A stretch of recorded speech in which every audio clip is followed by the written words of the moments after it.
मेरा नाम रोहित है। मिर्ज़ापुर में रहने वाली कामिनी अपनी 6 बेटियों की शादी कुर्ते के साथ कर देती थी। ये एक हैरान कर देने वाली कहानी है, जिसके 3 महीने बाद ही वो लड़कियां प्रेग्नेंट हो जाती हैं, लेकिन समझ नहीं आता कि वो जन्म किस चीज़ को देती हैं। आपकी ये सोच भी वहाँ तक जाती होगी, क्योंकि ये बात हैरान कर देने वाली बात है। ये मिर्ज़ापुर का चौंका देने वाला एक अनोखा हादसा है। हम सब लोग ही किसी न किसी हादसे के चश्मदीद गवाह होते हैं, जो हमारी आंखों के सामने हुआ होता है और नाकाबिले बर्दाश्त होता है, जिसे हम ना चाहकर भी भुला नहीं सकते। ऐसा ही एक हादसा मेरे साथ भी हुआ था। मैं गांव की इस एक अनोखी शादी को कभी नहीं भूल सकता, जिसमें दूल्हा था ही नहीं। आप लोग भी सोच रहे होंगे कि ये शादी कैसे हुई होगी जिसमें दूल्हा ही ना हो, और ये भी सोच रहे होंगे कि दुल्हन की शादी अगर दूल्हे से नहीं हुई तो फिर किससे हुई। तो फिर मैं शुरू से आपको सारी कहानी सुनाता हूँ। ये सारा किस्सा तब शुरू हुआ जब हमारे चैनल को एक न्यूज़ ब्रेक करने के लिए गांव में जाना था। हमारा पूरा एक ग्रुप था और हम लोगों को एक टास्क दिया गया था। हमें गांव के लोगों के बारे में जानकारी लेनी थी। हम न्यूज़ रिपोर्टर थे और हमें लोगों की खबरें लेना था। यही हमारा काम होता था। हमारे हेड ने हमें एक टॉपिक दिया था, बताया था कि जिस पर हमें न्यूज़ कलेक्ट करनी थी और लोगों का इंटरव्यू लेना था। हमारा टॉपिक गांव के लोगों से बातचीत करके उनका रहन सहन का तरीका जानना था, क्योंकि हम शहर में इस न्यूज़ को चलाना चाहते थे और हम गांव की शादियों के बारे में भी जानना चाहते थे, क्योंकि गांव की शादियां शहर की शादियों से काफ़ी डिफरेंट होती हैं और गांव के रस्म व रिवाज भी अलग होते हैं, जिनके बारे में हम लोग नहीं जानते। हम 6 लोगों का ग्रुप था। हम 6 लोग गांव जाने के लिए तैयारी कर रहे थे और इसी टॉपिक पर बातें भी कर रहे थे कि हम यहाँ से सारा डेटा इकट्ठा करेंगे। फिर मेरा एक फ्रेंड सुनील कहने लगा, यार अब तो गांव क्या और शहर क्या, सारे लोगों की शादियाँ एक जैसे ही होने लगी है। सब जगह एक जैसे ही रस्म व रिवाज हैं। हम गाँव के लोगों के रहन सहन के तरीके के बारे में तो जान सकते हैं, लेकिन शादियों के बारे में कैसे रिसर्च करेंगे। हमें तो वैसे भी किसी अनोखी शादी को ढूंढना है। हम ऐसी शादी के बारे में कहाँ से तलाश करेंगे। मैं मजाक करते हुए उससे कहने लगा कि हम एक ऐसी शादी को न्यूज़ चैनल पर चलाएंगे जिसमें लड़की की शादी लड़के के बजाय किसी और चीज़ से कर दी गई हो। मैंने तो ये बात मजाक में कही थी, लेकिन मेरा एक दोस्त मेरी बात सुनकर चौंक गया, जो बहुत देर से खामोश बैठा हुआ था। वो कहने लगा, हमारे गांव में अब तक ऐसा 4 बार हो चुका है जहां पर लड़की की शादी किसी लड़के के बजाय किसी और चीज़ से कर दी जाती है। हम सारे दोस्त उसकी मजाक बनाने लगे और कहने लगे, ऐसा कैसे हो सकता है, क्या ऐसा भी होता है। हम ये सब लोग ये बात सुनकर चौंक गए थे। मेरे फ्रेंड ने बताया, हाँ ये बात बिल्कुल सच है। उस गांव में मेरे दादाजी का घर है। मैंने सुना है वहाँ पर लड़की की शादी कुर्ते से कर दी जाती है। हम सब लोग कहने लगे, ऐसा कैसे मुमकिन हो सकता है, जीती जागती लड़की की शादी एक कुर्ते से कर दी जाए। मेरे दोस्त गौरव ने बताया, जी हाँ यही सच है कि लड़की की शादी कुर्ते से कर दी जाती है। मैंने भी बड़े इंटरेस्ट के साथ पूछा, ये सब कैसे मुमकिन हुआ, हमें सारी बात डिटेल के साथ बताओ। तो गौरव ने अपने गांव की इंटरेस्टिंग कहानी सुनाना शुरू किया। उसने बताया कि जैसा कि मैंने तुम्हें अभी बताया कि गांव में मेरे दादा का घर है और मैं हर महीने छुट्टियों पर बचपन से लेकर अब तक अपने दादा के घर जाता हूँ। मेरे पिता मिर्ज़ापुर से बिलोंग करते थे। हमारा गांव बहुत पुरानी बातों और पुराने लोगों के तौर तरीकों की बातों पर यकीन रखने वाला गांव है। मैं छोटा था जब हमने गांव में कामिनी मासी के आने की खबर सुनी थी। वो एक नया परिवार था जो हमारे गांव में आया था और उसके पति का नाम रमेश था। रमेश जी और कामिनी मासी ये आपस में पति पत्नी थे। वो लोग अच्छे खासे खाते पीते थे और उनकी 6 बेटियां थीं।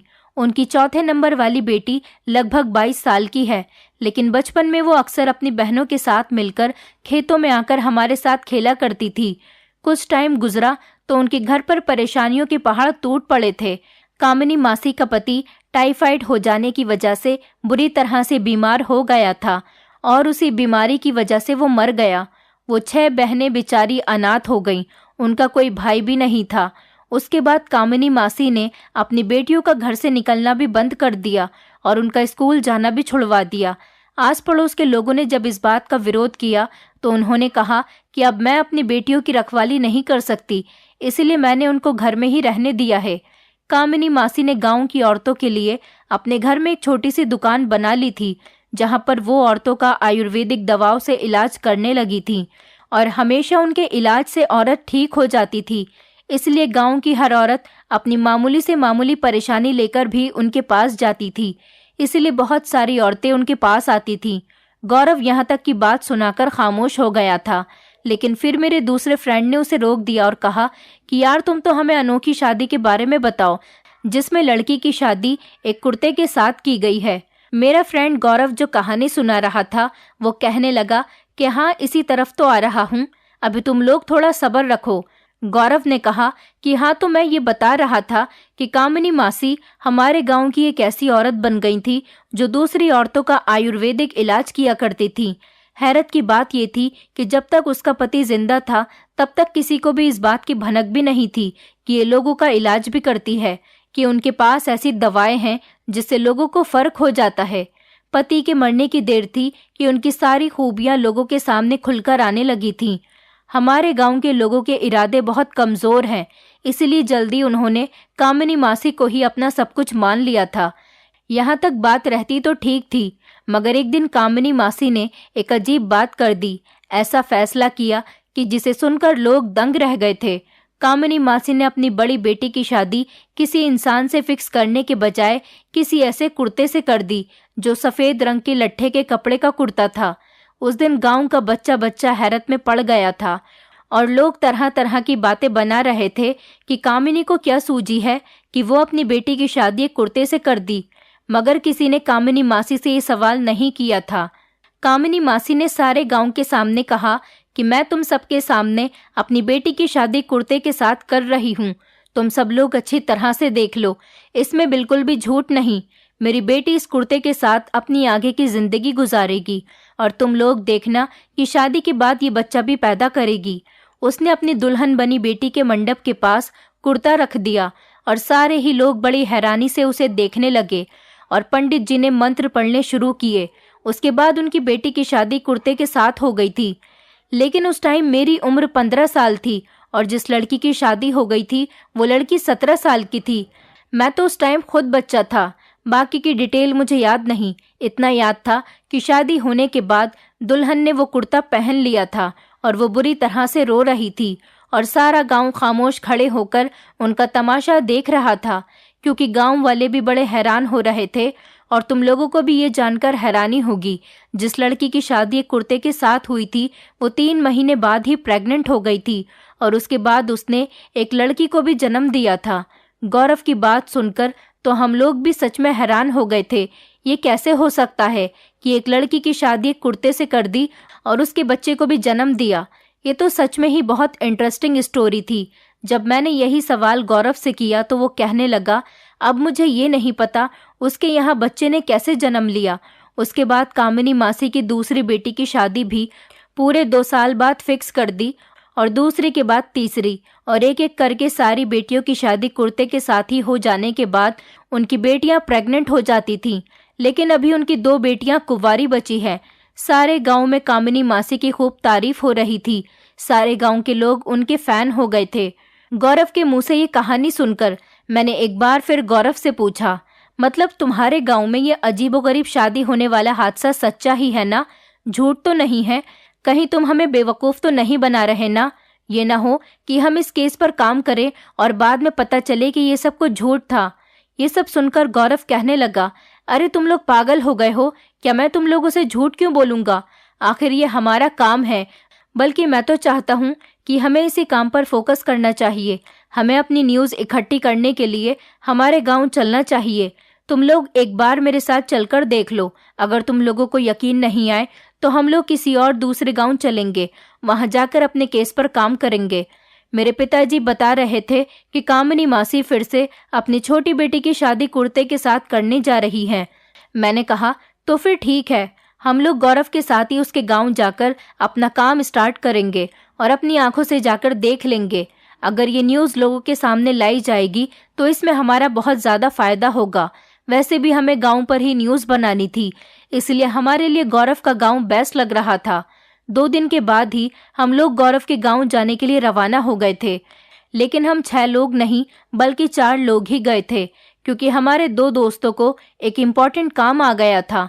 हम लोग अपना कैमरा, माइक वगैरह और सारा सामान लेकर निकल गए थे, और जो 2 लड़के रह गए थे उन्होंने कहा कि जिस दिन उस लड़की की शादी कुर्ते के साथ करवाई जा रही हो, तुम लोग हमें बता देना, हम भी वहां पर आ जाएंगे, क्योंकि हम भी गांव की अनोखी शादी देखना चाहते हैं। रास्ता बहुत लंबा था और हम लोग गाड़ी में बैठे हुए थे। मैं रास्ते में सोचता हुआ जा रहा था कि ना जाने ये कैसी शादी होगी और ये कैसा टास्क हमें दिया गया है। फिलहाल हमें गांव जाने की बड़ी खुशी हो रही थी। मेरा पिता गांव का नेता था और मेरी मम्मी एक सरकारी स्कूल में नौकरी किया करती थी। मेरे एक बड़े भैया थे जो मेरे पिता के साथ उन्हीं की पार्टी में थे। मेरी एक बड़ी दीदी भी थी, उनकी शादी हो चुकी थी और वो अपने ससुराल में खुशहाल थी। और मुझसे एक छोटी बहन भी थी, वो हॉस्टल में पढ़ने के लिए गई हुई थी। मेरे मम्मी पापा को ये बात पता थी कि मैं न्यूज़ ब्रेक करने के लिए गांव जा रहा हूँ। गाड़ी से उतरकर हम लोग पैदल गांव के अंदर जाने लगे, क्योंकि वहां का रास्ता बहुत खराब था, इसलिए गाड़ी अंदर तक नहीं जा सकती थी। रास्ते में एक जगह पर रुककर हम लोग खूबसूरत खूबसूरत चीज़ों के फोटो खींचने लगे। वहां पर बड़े बड़े बाग थे, हम लोग बाग में बैठकर फोटो खिंचवा रहे थे। हमारे साथ गया हुआ एक लड़का थककर सड़क किनारे बैठ गया था। उसके बाद मैं कैमरा लेकर खेतों के अंदर तक चला गया था। तभी अचानक किसी से बुरी तरह मेरी टक्कर हो गई थी और हम दोनों ही गिरते गिरते बच गए थे। वो एक खूबसूरत और जवान लड़की थी, वो मेरी ही उम्र की लड़की थी। एक पल को उसको देखकर मैं शॉक्ड ही रह गया था। वो इस कदर खूबसूरत थी कि मेरी उस पर से नज़र ही नहीं हट रही थी। हमारे शहर में एक से बढ़कर एक खूबसूरत लड़कियां थीं, लेकिन उनकी खूबसूरती उनके मेकअप की वजह से होती थी। लेकिन ये लड़की तो असल में ही खूबसूरत थी। मैंने होश में आकर उससे पूछा कि तुम कौन हो। वो मेरे इस सवाल पर बुरी तरह से घबरा गई और खड़े होकर कहने लगी, मेरा नाम शिवानी है। वो ये बात कहकर वहां से भाग गई। मैं भी अपने टीम के पास आ गया था और थोड़ी ही देर में हम गौरव के गांव उसके दादा के घर पर चले गए थे। वहां पर हमारी खूब खातिर हुई और सारे गांव में पता चल गया था कि शहर से न्यूज़ रिपोर्टर गौरव के दादा के घर ठहरने के लिए आए थे। गांव वालों ने हमारी खूब आओ भगत की। गौरव ने अपनी दादी से बातों बातों में पूछा, दादी, कामिनी मासी की छोटी बेटी की शादी कब है? तभी गौरव की दादी कहने लगी, यही 2-3 दिन के बाद है। बेटा, तुम क्यों पूछ रहे हो? गौरव उनका सवाल नजरअंदाज करके फिर से अपनी दादी से सवाल करने लगा, दादी, क्या इस बार भी कामिनी मासी अपनी बेटी की शादी कुर्ते से ही करवाने वाली है या फिर अब की बार कोई लड़का ढूंढ लिया है? तो उसकी दादी ने ठंडी सांस भरते हुए कहा, अरे नहीं बेटा, वो कहाँ किसी लड़के के साथ अपनी बेटी की शादी कर सकती है। कामिनी रिवाज को मद्देनजर रखते हुए अपनी बेटी की शादी कुर्ते के साथ ही करेगी। तो गौरव की दादी के मुंह से ये बात सुनकर मुझे पक्का यकीन आ गया था कि इस गांव में इस तरह की शादी की जा रही है। उसके बाद मैं सोचने लगा कि कब आएगा वो दिन जब कामिनी मासी अपनी बेटी की शादी कुर्ते के साथ करवाएंगी। मुझे ये शादी देखने का बड़ा शौक आ रहा था और मेरे साथ साथ हमारी टीम के सारे लड़कों को इस शादी में इंटरेस्ट आ रहा था। रात को हम सब लोग सारे गांव की रिकॉर्डिंग करने के लिए चले गए थे। उसके बाद थक हार कर जब हम लोग सोने के लिए आकर लेट गए तो मुझे सपने में ही वही खेत वाली लड़की नजर आई थी जिसका नाम शिवानी था। सुबह उठकर मैं उस लड़की के बारे में ही सोचने लगा था। एक दिन में, बल्कि पहली ही नज़र में वो लड़की मेरे दिल में उतर गई थी। मैं मन ही मन उसके बारे में सोचने लगा था और सोच सोच कर मुस्कुराने लगा था। सुबह का नाश्ता करने के बाद हम लोग अपने काम के लिए निकल गए थे। मुझे फोटोग्राफी करने का वैसे भी बहुत शौक था, इसलिए जो लड़का कैमरामैन था, मैंने उसके हाथ से कैमरा अपने हाथ में ले लिया था और मैं वहाँ के नेचर की फ़ोटो ले रहा था। फ़ोटो खींचते हुए टाइम पर आम के बाग में वो लड़की मुझे फिर से नज़र आ गई थी। वहाँ पर सिर्फ वही लड़की नहीं, उसके साथ 2-3 और लड़कियाँ भी मौजूद थीं। वो शायद सब उसकी फ्रेंड्स थीं। मैं भी उसे देखकर मुस्कुरा दिया था और अपनी टीम के साथ आगे बढ़ गया था। गांव के लोग आज भी बड़े सीधे सीधे और अनपढ़ और सादे लोग थे। मेरा दोस्त गौरव के पिता पहले इंसान थे जो शहर में अपनी फैमिली के साथ रह रहे थे। वो इस गांव का पोता था, इसीलिए सारे गांव वाले उसे रोक रोक कर शहर के हालचाल के बारे में पूछ रहे थे। हम यहाँ पर अपने दोस्त के दादाजी के घर ही ठहरे हुए थे। गौरव के दादाजी का घर बहुत बड़ा था और हम उनकी हवेली में ही बैठे हुए थे। गौरव के दादाजी गांव के सरपंच लगते थे। सब लोग शाम के टाइम बैठे हुए चाय पी रहे थे, पर चाय पीने के बाद बाहर निकल आया था। मुझे वो लड़की देखनी थी जिससे शायद मैं मोहब्बत कर बैठा था। वो अपनी फ्रेंड्स के साथ बिल्कुल मेरे पास से गुजरी थी। उसकी एक फ्रेंड रुककर कहने लगी, अरे वो देखो, शहर के लोग आए हुए हैं। लेकिन मुझे उनकी आवाज़ ही नहीं आ रही थी। मैं तो बस उस लड़की को घूर घूर कर देख रहा था जिसका नाम शिवानी था।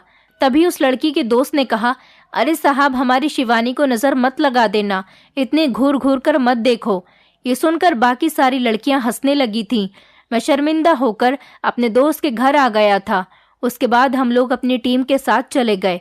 हमारे साथ गौरव के चाचा भी गए थे। वो हमें अपने साथ ले जाकर गांव दिखा रहे थे। गौरव एक छोटे से घर के सामने रुकता हुआ कहने लगा, ये घर कामिनी मासी की 2 बेटियों में से एक का घर है, जिनकी शादी कुर्ते के साथ की जा चुकी है, और कामिनी मासी की इस बेटी का एक बच्चा भी है। हमने उनकी बेटियों को कभी घर से बाहर आते जाते नहीं देखा। एक बेटी का घर तो ये है और बाकियों के घर आगे की 2 गलियों में है। मैंने कहा, मुझे लगता है कि हमें कुछ और का इंटरव्यू लेना चाहिए, ये हमारे चैनल के लिए ज़्यादा बेस्ट रहेगा। गौरव के चाचा कहने लगे कि नहीं नहीं, किसी ने देख लिया तो बहुत बड़ी परेशानी हो जाएगी। मैंने कहा, आप तो सरपंच जी के बेटे हैं, इस गांव में आपको कोई नहीं रोक सकता, तो फिर आप क्यों डर रहे हो? और वैसे भी हम कोई गलत काम थोड़ी ना कर रहे हैं, हम लोग तो यहाँ पर अपने काम के लिए ही आए हैं। तभी हमारी टीम के एक लड़के ने कहा कि एक काम करते हैं, इस लड़की से बात करते हैं जो घर में रहती है। तो तब भी गौरव के चाचा कहने लगे, नहीं, ये गलत है। हमारे गांव में ऐसे किसी औरत के घर किसी मर्द को नहीं पसंद किया जाता। गौरव अपने चाचा से कहने लगा, नहीं चाचा जी, हम उस लड़की से बात करना चाहते हैं ताकि हम उसकी माँ की बात उससे पता कर सके। गौरव के चाचा मान गए थे। मैंने कहा, आप सब लोग जाइए, मैं और गौरव उनसे बात करके आते हैं, ऐसे ज्यादा किसी को शक भी नहीं होगा। वो लोग मेरी बात मान गए थे और वहां से चले गए थे। मैं और गौरव बचे थे। मैंने गौरव से कहा, तुम यहीं दरवाजे पर ही रुको, कोई बात हो तो मुझे फ़ोन कर देना, मैं समझ जाऊंगा। मैं इस लड़की से इसीलिए बात करना चाहता था क्योंकि मुझे वो लड़की अपनी माँ के बारे में अच्छे तरीके से इन्फॉर्मेशन दे सकती थी। मुझे इस शादी के बारे में एक एक बात जाननी थी कि इस शादी के क्या रिएक्शन है, शादी के बाद उसे कैसा फील हुआ, उसकी शादी कैसे हुई, वगैरह वगैरह। मैंने दरवाजे पर दस्तक दी तो एक 4 साल के बच्चे ने दरवाज़ा खोला। मैं गौरव को इशारा करके अंदर चला गया था। सामने ही एक औरत बैठी हुई थी जो लगभग 28 साल की लग रही थी। मुझे अंदर आता हुआ देखकर वो बुरी तरह से घबरा गई थी। इससे पहले वो शोर मचाती, मैंने कहा, मैं आपको नुकसान पहुंचाने नहीं आया हूं, बल्कि मैं तो इस कुर्ते की। उसने मेरी अधूरी बात का न जाने क्या मतलब समझा था। तभी वो गुस्से में आकर जोर जोर से चिल्लाने लगी और कहने लगी, तुम्हें हमारी माँ कामिनी ने भेजा है ना? उन्हें जाकर कह दो कि मैं तैयार हूँ, वो जैसा कहेंगी मैं वैसा ही कर लूंगी। न जाने वो ये क्या बात कर रही थी, मेरी तो कुछ भी समझ में नहीं आ रहा था, मगर उसने मेरी कोई बात नहीं सुनी। मैंने उसे बहुत समझाने की कोशिश की, उसने मुझे मेरी बात सुने बिना ही घर से निकाल दिया। एक बात का तो आइडिया मुझे हो गया था कि वो अपनी माँ कामिनी के खिलाफ काफ़ी गुस्से में तपी हुई थी। मैंने तब उसकी बाकी की बहनों से मिलकर हालात के बारे में जानने की कोशिश की, तो वहाँ से भी मुझे मायूसी का सामना ही करना पड़ा था। उसकी बहनों ने भी हमें कुछ नहीं बताया था, वो भी हमें कुछ बताने के लिए तैयार ही नहीं थी। हम अपनी न्यूज़ को सारी इन्फॉर्मेशन के बिना चैनल पर नहीं चला सकते थे, क्योंकि हमारा चैनल सारी सच्ची कहानी और सारी सच्ची न्यूज़ ही अपने चैनल पर चलाता था। इसी चीज़ से हमारा चैनल फेमस था। हम अपने चैनल पर किसी तरह की झूठी कहानी लोगों को दिखाना नहीं चाहते थे। 3 दिन तक लगातार कोशिश करने के बाद हमारे हाथ सिर्फ नाकामी ही लगी थी। हम लोगों ने वहां से तौर तरीके और वहां की चीज़ों के बारे में अच्छे तरीके से जानकारी ले ली थी, लेकिन हम इस कुर्ते वाली शादी और कामिनी मासी के बारे में कुछ नहीं जान सके थे। मेरा दिल किया कि मैं अपना सामान पैक करूं और अपने घर चला जाऊं। साथ ही साथ मेरी टीम के लड़कों का भी यही हाल था और शायद हम ऐसा कर भी लेते, मगर मुझे यहाँ पर रुकने का बहाना मिल गया था, जो कि शिवानी की सूरत में था। शिवानी को भी शायद मैं पसंद आ गया था। मेरे साथ के 2 लड़के वहां से चले गए थे क्योंकि हमारे हाथ कुछ नहीं लग पा रहा था। मैं और गौरव अभी यहाँ पर रुक गए थे। मैं इसलिए भी रुक गया था क्योंकि मुझे शिवानी से बात करनी थी। मैं जहाँ पर भी जाता था शिवानी अपनी फ्रेंड्स के साथ वहाँ पर पहुँच जाती थी। उसके फ्रेंड्स भी अक्सर हमें आमने सामने मिलता हुआ देखकर भाग जाती थी, लेकिन मैं उससे कोई बात ही नहीं कर पाता था क्योंकि मैं इस मामले में बहुत शर्मीला था और वो भी बहुत शर्मीली थी। वो भी मुझे देखकर भाग जाती थी। मैं उसको देखकर सारी दुनिया को भूल जाता था, लेकिन जल्द से जल्द उसे प्रपोज करना चाहता था, पर मुझे उसको प्रपोज करने की हिम्मत ही नहीं हो पा रही थी। मेरा इरादा था कामिनी मासी की जो बेटी है उसकी शादी देखकर ही मैं यहाँ से जाऊं, लेकिन हम यहाँ पर 5 दिन के टूर पर आए थे। हमारे साथ के बाकी लड़के भी जा चुके थे, अब हम दोनों ही बचे थे, इसलिए हमारी भी कॉल्स आ रही थी। मैंने सोचा कि मैं शिवानी के घर जाकर रिश्ता भेज दूंगा। अगले पूरे दिन मुझे शिवानी कहीं नजर नहीं आई थी। मैं परेशान हो गया था, लेकिन फिर खुद को समझाने लगा कि गांव में शादी है, वो जरूर आएगी, तब मैं उसे अपने दिल की बात बता दूंगा। अगली सुबह जब मैं सोकर उठा तो गौरव मुझसे कहने लगा कि चलो जल्दी उठो और जल्दी से फ्रेश हो जाओ, आज हमें गांव की शादी में जाना है। ये बात सुनते ही मैं चौंक कर उठ गया था। उस शादी को देखने का मुझे बड़ा शौक हो रहा था और हम लोग इसी काम के लिए तो यहाँ पर आए थे। हमें उस शादी को अपने कैमरे में रिकॉर्ड करना था, क्योंकि कुर्ते से शादी की बात सुनकर मुझे बहुत हैरत हो रही थी कि ये कैसी शादी होगी। पूरे गांव को शादी में इनवाइट किया गया था, इसलिए मैं भी गौरव के साथ कामिनी मासी के घर की तरफ चला गया था।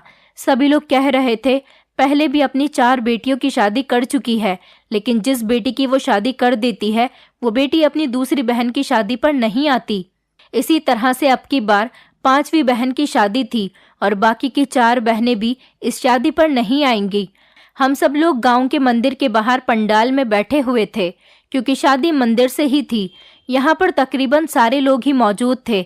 मैंने आसपास देखते हुए शिवानी को तलाश करना शुरू किया, मगर वो मुझे कहीं भी नजर नहीं आई थी कि इतने में ही कामिनी नाम की एक औरत सबको अपनी बेटी की शादी में आने पर शुक्रिया अदा करने लगी। वो लगभग 50 साल की उम्र की औरत लग रही थी और शक्ल से काफी चालाक लग रही थी। मैंने उस औरत की वीडियो बना ली थी। उस औरत ने अपनी बेटी को बाजू से पकड़कर मेहमानों के सामने शादी के मंडप में बैठा दिया। उस औरत की बेटी ने लाल रंग का लहंगा पहना हुआ था और उसके चेहरे पर घूंघट पड़ा हुआ था। उसका चेहरा नजर नहीं आ रहा था। मुझे दुल्हन से कोई मतलब नहीं था, इसलिए एक बार मैं चारों तरफ शिवानी को देखने के लिए अपनी नज़र दौड़ा रहा था। वो तो मुझे कहीं नज़र नहीं आई, लेकिन उसकी एक फ्रेंड मुझे दिखाई दे गई थी। मैंने उससे इशारा करके अपने पास बुलाया। वो कहने लगी, हैरत की बात है, आप भी इस शादी में आए हुए हो। मैंने कहा, क्या मतलब है तुम्हारा? गांव की शादी में तो सारे लोग इनवाइट होते हैं। तुम ये बताओ कि तुम्हारी दोस्त शिवानी कहाँ पर है? तो वो कहने लगी कि आपको नहीं पता, आज किसकी शादी में अर्थी उठ रही है। मैंने कहा, तुम कैसी उल्टी सीधी बातें कर रही हो? तो वो कहने लगी कि मैं उल्टी सीधी बातें नहीं बल्कि सच कह रही हूँ। मैंने सोचा इस जगह शायद दुल्हन किसी और को पसंद करती होगी, इसीलिए ये लड़की ऐसी बातें कर रही है। मैंने बड़े एक्साइटेड होकर उससे पूछा कि शिवानी कहाँ है, मुझे तो ये बताओ, मैं उसकी तलाश कर रहा हूँ, लेकिन वो मुझे कहीं नजर ही नहीं आ रही। वो अजीब सी नजरों से मुझे देखने लगी, फिर कहने लगी, अभी शादी की रस्म होने वाली है, उसको ध्यान से देखना, तुम्हें शिवानी भी नजर आ जाएगी। मैंने अपना ध्यान कामिनी मासी की तरफ कर लिया था, जो अब अंदर से एक सफेद कुर्ता लेकर आ रही थी। सच में ये एक अनोखी शादी थी, जिस पर आंखों से देखकर भी यकीन नहीं आ रहा था। पंडित जी ने अपने मंत्र पढ़ने शुरू कर दिए, लेकिन साथ ही साथ कामिनी मासी ने भी न जाने क्या पढ़ना शुरू कर दिया। वो भी मंडप में ही बैठ गई थी और अपने मुंह ही मुंह में कुछ पढ़ रही थी, और फिर एक फूंक कुर्ते की तरफ मारी और एक फूंक लड़की की तरफ मारी। इसके बाद कामिनी मासी ने कुर्ते को अपने हाथ में ले लिया और दुल्हन की मांग में सिंदूर भरने के लिए उसका घूंघट उठाया गया। और जैसे ही घूंघट उठा, ये देखकर तो मेरे होश ही उड़ गए थे। मैं चौंक कर बैठे से खड़ा हो गया था। मुझे ऐसा लगा जैसे मुझे सांस नहीं आ रही हो। वो दुल्हन बनी हुई लड़की कोई और नहीं बल्कि शिवानी थी। ये देखकर मुझे अपनी आंखों पर विश्वास नहीं हो रहा था। उसकी माँ उसके सर पर कुर्ता रख रही थी और वो आंखों में आंसू लिए बस मेरी तरफ ही देखे जा रही थी। शिवानी की आंखों में आंसू निकलने लगे थे और सब लोग भी इस शादी को बड़ी गौर से देख रहे थे।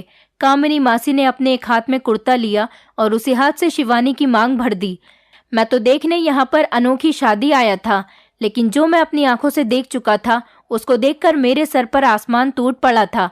बारी बारी गांव के सारे लोग शादी का खाना खाने के बाद जाने लगे थे। मेरा फ्रेंड गौरव कमरे में पूरी शादी रिकॉर्ड कर रहा था। उसके बाद दुल्हन को उसके कमरे में भेज दिया था। मैं मौका देखकर शिवानी से मिलने के लिए चला गया ताकि उससे बात कर सकूं, उससे पूछ सकूं कि उसने मुझे इस शादी के बारे में बताया क्यों नहीं। मैं दुल्हन के कमरे में चला गया। वहां पर शिवानी बैठी हुई थी। शिवानी मुझे देखकर रोने लगी।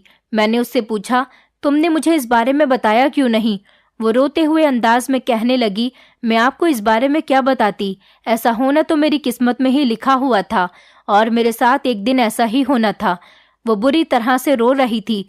ये बात कामिनी मौसी को नहीं पता थी कि मैं शिवानी से यहाँ कमरे में बातें कर रहा हूँ।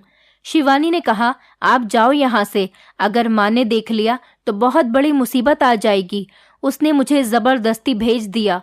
मैं भी अपना टूटा हुआ दिल लेकर कमरे से निकल आया। उसके बाद कामिनी मासी ने अपनी बेटी को कमरे में बंद कर दिया और वो कहने लगी कि अब ये 3 महीने के बाद प्रेग्नेंट हो जाएगी, तुम सब लोग देख लेना। सारे गांव वालों ने कामिनी मासी की तारीफ करनी शुरू कर दी।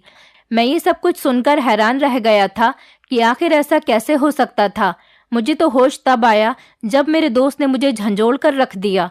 मेरे दोस्त ने कहा कि शादी पूरी हो चुकी है और रिकॉर्डिंग भी सारी हो गई है, चलो अब हम लोग घर चलते हैं। जब हम लोग शिवानी की शादी से वापस आ रहे थे तो रास्ते में मुझे शिवानी की दोस्त नजर आई, जो शायद वही खड़ी हुई मेरा इंतजार कर रही थी। मैंने गौरव से कहा कि तुम चलो, मैं अभी आता हूँ, थोड़ी देर में। गौरव चला गया तो मैं शिवानी की दोस्त से पूछने लगा कि ये सब क्या है, तो वो कहने लगी, ये सब तो होना ही था। कामिनी मासी की छोटी बेटी के भाग्य में पति के साथ की जगह कुर्ते का साथ लिखा हुआ था।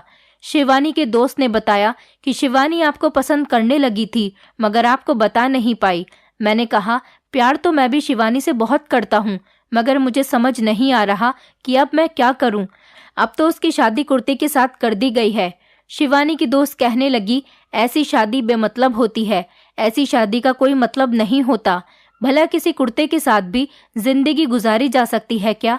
जिंदगी तो सिर्फ इंसान के साथ ही गुजारी जा सकती है, वो भी उस इंसान के साथ जिससे हम प्यार करते हैं।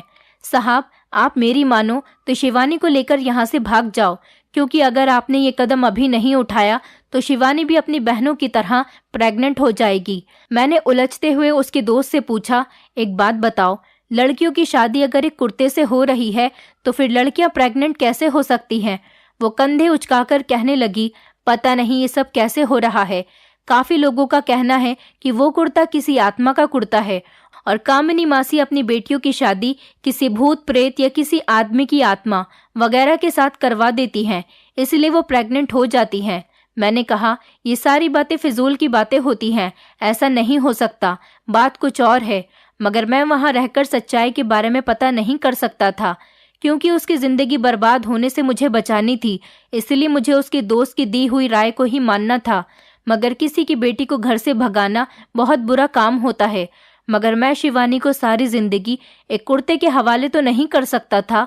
उसकी 4 बड़ी बहनों की शादी तो मैंने देखी नहीं थी। मुझे उनमें जिंदगी जीने की जरा भी उम्मीद नजर नहीं आई थी। उन बेचारी लड़कियों की माँ उनको एक कुर्ते के साथ जिंदगी गुजारने पर मजबूर कर देती थी। बात यहाँ तक थी तो ठीक था, मगर ये सुनकर 3 महीने के बाद जब प्रेग्नेंट हो जाती हैं, मुझे अभी शक होने लगा था कि जरूर दाल में कुछ न कुछ तो काला है। पहले तो मेरा दिल चाहा कि मैं शिवानी के सहारे सच जानने की कोशिश कर सकता हूँ, मगर फिर सोचा मुझे रिस्क लेना नहीं चाहिए। मैंने शिवानी की फ्रेंड को कह दिया कि वो शिवानी को रात के 12 बजे के बाद गांव के बस स्टैंड पर लेकर आ जाए। अब मुझे अफसोस हो रहा था कि मैं अपने जाने वाले साथियों से अगर कार ले लेता तो आज शिवानी को कार में बैठाकर यहाँ से ले जा सकता था। कार तो मेरी टीम के लड़के लेकर जा चुके थे, लेकिन अब मुझे सारा रास्ता पैदल ही जाना पड़ेगा। मैंने सोचा कि मैं इस बारे में गौरव को बता देता हूँ, मगर ये सोचकर मैं रुक गया था कि कहीं उसे बुरा न लग जाए कि मैं उसके गांव की लड़की को भगाकर ले जा रहा हूँ। मैंने शाम के 6 बजे अपने फ्रेंड से कहा कि अब मैं चलता हूँ, जितना भी हमारे पास रिकॉर्ड हुआ हम वही सभी ले जाकर हेड को दिखा देंगे। मैं जा रहा हूँ, तुम बाद में आ जाना। यहाँ पर आकर बहुत अच्छा लगा और तुम्हारे दादा दादी, चाचा चाची, घर के सभी लोग बहुत अच्छे हैं। मैं आम के बाग में जाकर छुप गया था। रात के 12:30 बजे तक मुझे वहीं पर छुपे रहना था ताकि मुझे कोई देख न ले। रात के ठीक 12:30 बजे मैंने देखा कि शिवानी की सहेली शिवानी को लेकर मेरे पास आ गई थी। मैंने उसका बहुत शुक्रिया अदा किया और अपनी मोहब्बत को अपने साथ लेकर मैं पैदल बस स्टैंड तक आ गया था। अभी हम गांव से थोड़ा दूर ही आए थे कि अचानक एक अधेड़ उम्र का आदमी हाथ में मोबाइल की टॉर्च लेकर न जाने कहां से आ गया था। हमारे चेहरे पर उसने जब रोशनी डाली तो वो हम दोनों को देखते ही जोर जोर से चिल्लाने लगा। कहने लगा, देखो कामिनी की बेटी शहर के साहब के साथ भाग रही है, जल्दी आओ, जल्दी आओ। मैं और शिवानी ये सुनकर घबरा गए थे और जल्दी से उसे एक तरफ धक्का देकर भागने लगे। वो आदमी अभी तक जोर जोर से चिल्ला रहा था। हम दोनों बहुत तेजी के साथ भागने लगे। हमारे पीछे अब काफी लोग इकट्ठे होकर पीछे पीछे भाग रहे थे। हमें अंदाजा हो गया था कि गांव वाले जाग गए हैं और हमारे पीछे हैं। 12:30 बजे बस स्टैंड पर बस कहाँ से मिलती, इसीलिए मैंने अपने फ्रेंड को गांव के ही हाईवे पर कार लेकर बुला लिया था। वहां पर चारों तरफ खेत भी थे। हम लोग भागते भागते एक तरफ खेतों में छुप गए थे। क्योंकि गांव हमारे शहर से काफी दूर था, इसीलिए मेरे दोस्त को आने में टाइम लगता।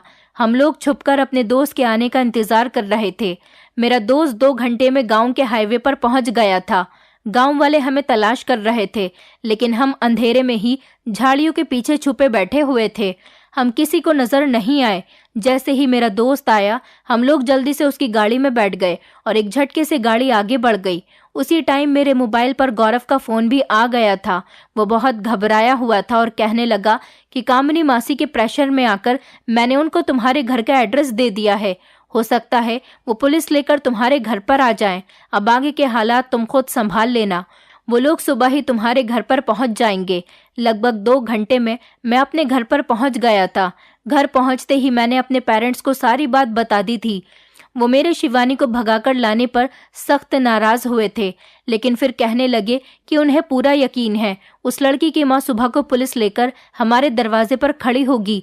मेरे पापा नेता थे, उनको अपनी इज्जत की बहुत फिक्र हो रही थी। उन्हें लग रहा था कि सुबह उनकी बहुत बदनामी हो जाएगी। मेरे पापा ने मुझे खूब डांट लगाते हुए कहा, ऐसी हरकत करने से पहले एक बार हमें बता तो देना चाहिए था, हम तुम्हारी कुछ मदद कर सकते थे।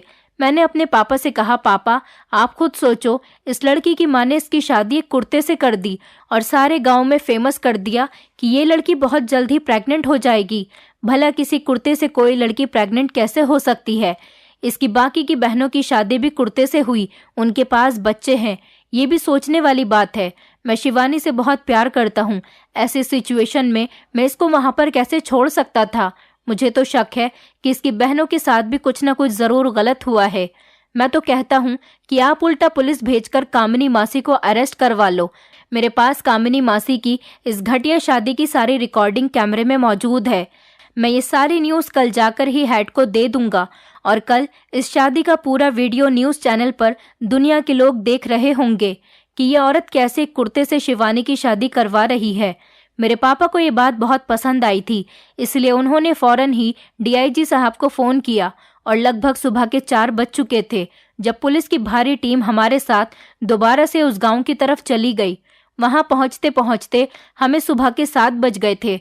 वहां जाने के बाद पुलिस ने कामिनी मासी के घर को चारों तरफ से घेर लिया था और हमारे साथ हमारे चैनल की पूरी टीम भी वहां पर गई थी और भी बाकी की मीडिया थी। गांव के सारे लोग आसपास इकट्ठा हो गए थे और सभी लोग बुरी तरह से हैरान हो रहे थे। मैंने शिवानी से कहा कि तुम्हें अभी और इसी टाइम अपनी बाकी की 4 बहनों के पास जाना होगा और तुम्हारी बहनों को भी इस बारे में बताना होगा कि शादी के बाद उनके साथ ऐसा क्या हुआ था कि उन्होंने बच्चे को जन्म दिया। पुलिस ने कामिनी मासी को अरेस्ट कर लिया। वो ऐसा क्यों करती थी, ये सारी सच्चाई जानने के लिए हम सारे लोग वहीं पर खड़े हुए थे। जब कामिनी मासी ने हमें सारी बात बतानी शुरू की तो हम सबके होश उड़ गए थे। उन्होंने बताया कि रमेश मेरी बड़ी बहन का पति था, मेरी सबसे बड़ी बहन का पति। मेरी बहन की 6 बेटियां हो गई थी, लेकिन एक दिन वो टीबी की बीमारी से मर गई। मेरे माता पिता को अपनी नातियों पर बहुत तरस आने लगा था। उनको लगता था कि ये बिन माँ की बच्चियां हैं, उनको कौन समझेगा, ये कैसे रहेंगी। हालांकि सबसे बड़ी बेटी 12 साल की थी और उसे सारी समझ थी। वो अपनी बाकी की छोटी बहनों का ख्याल रख सकती थी। बस इन लड़कियों का ख्याल रखते हुए ही मेरे माता पिता ने मुझसे बिना पूछे ही मेरा रिश्ता रमेश के साथ तय कर दिया, ताकि मैं मासी नहीं माँ बनकर उनके बच्चों की परवरिश करूं। मैंने अपने माता पिता से बहुत कहा कि मेरी शादी यहाँ मत करो। उन लोगों को बहुत समझाया, लेकिन किसी ने मेरी बात नहीं सुनी, क्योंकि मेरा रिश्ता मेरी सहेली के भाई के साथ तय हो गया था और मैं उससे प्यार करने लगी थी। मैंने अपने पिता से कहा, अगर आपने मेरी शादी जबरदस्ती करने की कोशिश की तो मैं सारे लोगों के सामने हंगामा कर दूंगी और कह दूंगी कि मुझे ये शादी नहीं करनी, ये शादी मेरी मर्जी के खिलाफ की जा रही है। तो मेरे पिता ने अपने कुर्ते का दामन फैलाकर कहा कि बेटी, हमारी इज्जत रख लो। अगर तुमने हमारी इज्जत नहीं रखी तो मैं खुदकुशी कर लूंगा। इसी तरह मुझे न चाहते हुए भी रमेश यानी अपनी बड़ी बहन के पति के साथ शादी करनी पड़ी। मेरी भांजियां, जिनसे मैं बहुत प्यार करती थी, अब वो मुझे दुश्मन नजर आने लगी थीं। सिर्फ इन्हीं लड़कियों की वजह से मुझे अपनी खुशियों को मारना पड़ा था। उसी दिन मैंने कसम खा ली थी कि जैसे बर्बादी की जिंदगी मैंने गुजारी है, इसी तरह बर्बादी की जिंदगी रमेश की बेटियां भी गुजारेंगी। रमेश के मरने के बाद मैंने अपने प्लान पर ध्यान दिया। मुझे गांव वालों की वजह से बहुत डर था कि कहीं वो मेरे काम में अपनी टांग न अड़ाएं। इसलिए मैंने अपने घर में दुकान खोलकर गांव वालों को अपनी तरफ कर लिया। फिर मैंने जबरदस्ती बड़ी बेटी की शादी कुर्ते के साथ करवा दी। ऐसा करने के बाद मेरे दिल को बहुत सुकून मिल रहा था कि जिस कुर्ते की खातिर मेरी जिंदगी बर्बाद हुई, इसी कुर्ते की वजह से मैं तुम लोगों की जिंदगी भी जीना दुश्वार कर दूंगी। 3 महीने बाद मैंने जानबूझकर लोगों में यह अफवाह उड़ा दी कि वो प्रेग्नेंट हो गई हैं। हालांकि कोई बात नहीं थी। मेरा ऐसा कहने का मकसद सिर्फ लोगों का भरोसा जीतना था। लेकिन जैसे ही बड़ी बेटी के 9 महीने पूरे हुए, मैंने उसको अनाथ आश्रम से लाकर एक बच्चा उसकी गोद में डाल दिया कि अब ये तुम्हारा बच्चा है और अब तुम इसकी इसी तरह से परवरिश करो कि जिस तरह से मैंने शादीशुदा जिंदगी का सुख नहीं देखा और तुम लोगों की परवरिश करने में अपनी जवानी को बर्बाद कर दिया। इसी तरह तुम लोग भी अपनी जवानी को दूसरों के बच्चों की परवरिश करने में ही गुजार दोगी। फिर ऐसा ही मैंने दूसरी, तीसरी और चौथी लड़की के साथ भी किया। अब शिवानी के साथ भी कुछ ऐसा ही करने का इरादा था, लेकिन उसने घर से भागकर मेरे सारे प्लान पर पानी फेर दिया। मैंने कामिनी मासी से कहा, लेकिन ये सब तो ठीक है, लेकिन ये सारी लड़कियां अपनी जिंदगी बर्बाद करने और कुर्ते से शादी करने के लिए राजी कैसे हो गईं? मेरा सवाल सुनते हुए कामिनी मासी ने छठी बहन की तरफ इशारा किया और कहने लगी कि ये सबसे छोटी बेटी है और इसके गले में ट्यूमर है। इसका इलाज सिर्फ मैं ही करवा सकती हूँ। इसीलिए मैं इन लड़कियों से कहती थी कि अगर तुमने मेरी बात नहीं मानी तो मैं तुम्हारी बहन का इलाज रोक दूंगी। इसलिए ये मेरी बात आसानी से मान जाया करती थी। मैंने जो कुछ भी किया बदले की आग में किया, अपने अंदर की जलती हुई आग को ठंडा करने के लिए किया। ये सारी सच्चाई सुनकर सारा गांव, पुलिस वाले और मीडिया वाले भी हैरान रह गए थे कि वो इतनी मतलबी थी कि अपनी ही भांजियों को खा गईं। उन सब बहनों ने मिलकर अपनी सौतेली माँ के खिलाफ बयान दिया और पुलिस ने कामिनी मासी को अरेस्ट कर लिया। हमारे चैनल पर इस अनोखी शादी की पूरी कहानी और कामिनी मासी ने किस तरह से शिवानी और उसकी बहनों के साथ बदला लिया, ये पूरी स्टोरी हमारे न्यूज़ चैनल पर चलाई गई थी, जिससे हमारे चैनल का बाहर नाम हुआ था और हमारे काम में और ज्यादा बढ़ोतरी हो गई थी। कुछ दिनों बाद मैंने बड़ी धूमधाम से शिवानी के साथ शादी कर ली थी। मैंने शिवानी से वादा किया कि मैं तुम्हारी छोटी बहन की सारी जिम्मेदारी लेता हूँ और उसका इलाज भी करवाऊंगा। शिवानी की छोटी बहन हमारे साथ गांव से शहर हमारे घर आकर रहने लगी थी। मैंने उसको पढ़ाया लिखाया और उसका इलाज करवाया। उसकी बाकी की बड़ी बहनों की भी मेरे पापा ने शहर में ही अच्छी जगह पर रिश्ते कर दिए थे और वो सभी अपने पतियों के साथ बहुत खुश रह रही हैं। उन बहनों की जिंदगी तो आजमाइश के दिनों के बाद संवर गई, मगर कामिनी मासी ने अपनी इज्जत और अपनी जिंदगी दोनों ही बर्बाद कर लिया। क्या हो जाता अगर वो सब्र करके बिन माँ की बेटियों को अपने गले से लगा लेती? अगर वो अपनी मोहब्बत को अपने दिल से मारकर अपनी बहन के पति से शादी कर चुकी थी तो इन बेटियों की परवरिश भी अच्छे तरीके से कर लेती, तो शायद भगवान उनके साथ भी अच्छा ही करता। फिलहाल कामिनी मासी को तो उनकी सजा मिल गई थी। मैं अपनी पत्नी के साथ बहुत खुश हूँ। शिवानी बहुत अच्छी लड़की है जिसने मेरे घर में आकर खुशियां ही खुशियां बिखेर दी हैं। दोस्तों, उम्मीद करती हूँ आपको हमारी कहानी पसंद आई होगी। कहानी पसंद आई है तो वीडियो को लाइक करें, चैनल पर नए हैं तो चैनल को सब्सक्राइब करें और हाँ, नोटिफिकेशन बेल को जरूर दबाएं ताकि अगली अपडेट सबसे पहले आपको मिले।